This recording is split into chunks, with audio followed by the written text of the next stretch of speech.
কি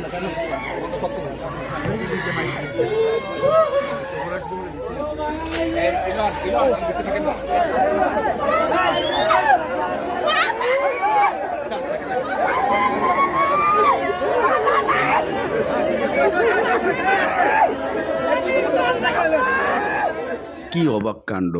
ছেলে যখন ফাঁসির আসামি তখন মা চিৎকার করেন বাবা মারা গেছেন।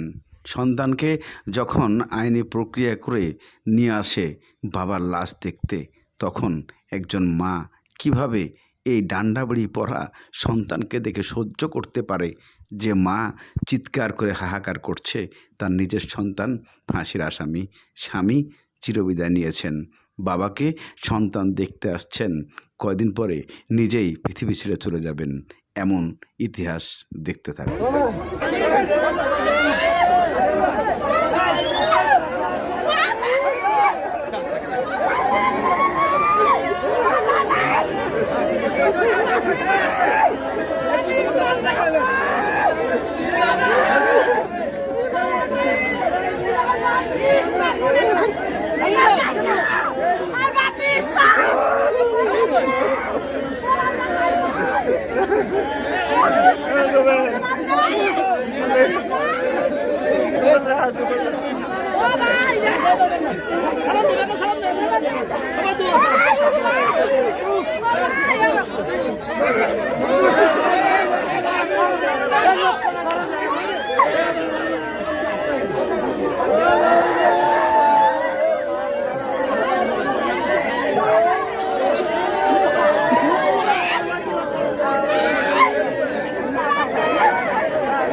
পৃথিবীতে এমন ইতিহাস কয়জন মা সহ্য করতে পারে, যে ইতিহাস স্বামী হারিয়েছেন, কয়দিন পরে হারাবেন তার সন্তানকে, হয়ে যাবেন দিশেহারা, না স্বামীর শোক না সন্তানের শোক।